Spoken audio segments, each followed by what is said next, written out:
ದೊಡ್ಡ ಪತ್ರೆ ಪಕೋಡ ಮಾಡೋದಕ್ಕೆ ದೊಡ್ಡ ಪತ್ರೆ, ಒಂದೆಲಗ, ಈರುಳ್ಳಿ, ಒಣಮೆಣಸಿನ್ಕಾಯಿ, ತೆಂಗಿನಕಾಯಿ ತುರಿ, ಜೀರಿಗೆ, ಕಡಲೆಬೀಜದ ಪುಡಿ, ಸೋಂಪು ಕಾಳು, ಕರಿಬೇವು, ಕಾಳು ಮೆಣಸಿನ ಪುಡಿ, ಬೆಳ್ಳುಳ್ಳಿ 4 ಎಸಳು, ಕೊತ್ತಂಬರಿ ಸೊಪ್ಪು, ಕಡಲೆ ಹಿಟ್ಟು,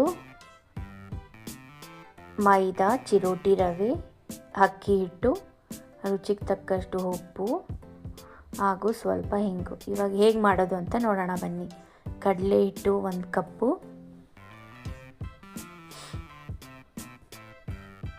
ಚಿರೋಟಿ ರವೆ ಅರ್ಧ ಕಪ್ಪು, 1/4 ಕಪ್ಪು ಮೈದಾ, 3/4 ಕಪ್ಪು ಅಕ್ಕಿ ಹಿಟ್ಟು,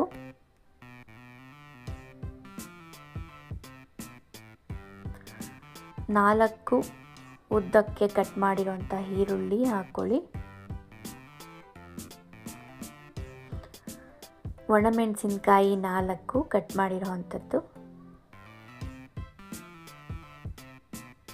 ದೊಡ್ಡ ಪಾತ್ರೆ 10 ಎಲೆ ತೊಗೊಂಡಿದ್ದೀವಿ, ಕಟ್ ಮಾಡಿ ಸಣ್ಣದಾಗಿ ಕಟ್ ಮಾಡ್ಕೊಳ್ಳಿ.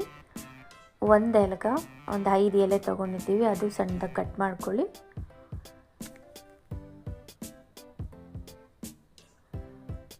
ಸ್ವಲ್ಪ ಕೊತ್ತಂಬರಿ ಸೊಪ್ಪು,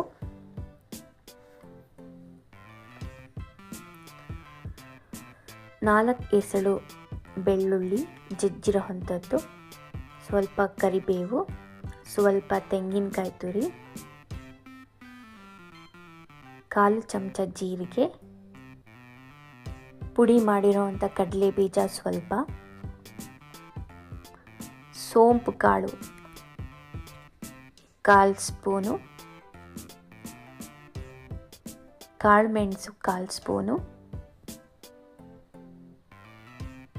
ರುಚಿಗೆ ತಕ್ಕಷ್ಟು ಉಪ್ಪು,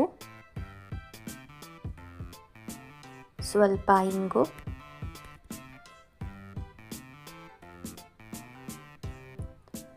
ಎಲ್ಲವನ್ನು ಹಾಕಿ ಕೈಗಲಸಿ, ನೀರು ಹಾಕಬೇಡಿ.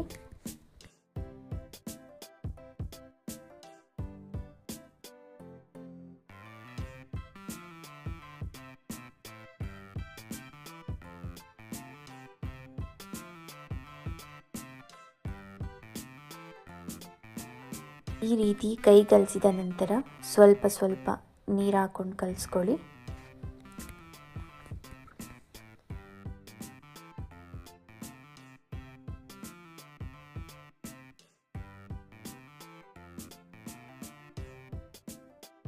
ಈ ರೀತಿ ಕಲಸಿದ ನಂತರ ಖಾರ ಮತ್ತು ಬಣ್ಣ ಬೇಕಾದವರು ಅರ್ಧ ಸ್ಪೂನು ಅಚ್ಕಾರದ ಪುಡಿ ಹಾಕ್ಕೊಳ್ಳಿ.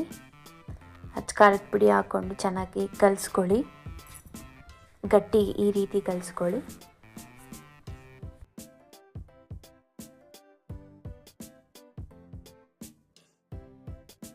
ಈ ರೀತಿ ಚೆನ್ನಾಗಿ ಕಲಿಸಿದ ನಂತರ ಕಾಯ್ದಿರೋ ಎಣ್ಣೆಗೆ ಹೀಗೆ ಒಂದೊಂದಾಗಿ ಹಾಕ್ಕೊಂಡು ಫ್ರೈ ಮಾಡಿ.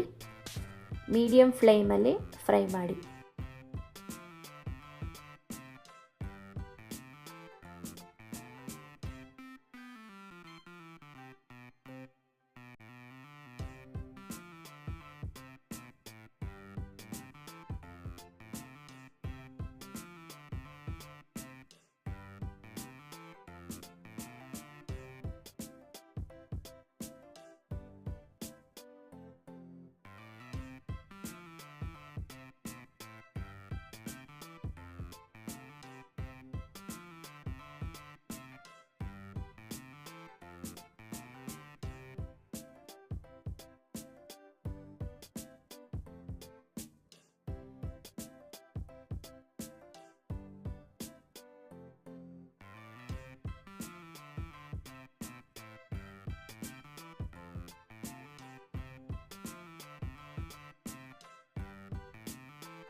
ಈ ರೀತಿ ಮೀಡಿಯಮ್ ಫ್ಲೇಮಲ್ಲಿ ಫ್ರೈ ಮಾಡಿಕೊಂಡು ಕಂದು ಬಣ್ಣ ಬಂದ ನಂತರ ತೆಗೀರಿ. ಈವ್ನಿಂಗ್ ಟೈಮ್ ಟೀ ಕಾಫಿ ಜೊತೆಗೆ ತುಂಬ ಚೆನ್ನಾಗಿರುತ್ತೆ ತಿನ್ನೋದಕ್ಕೆ.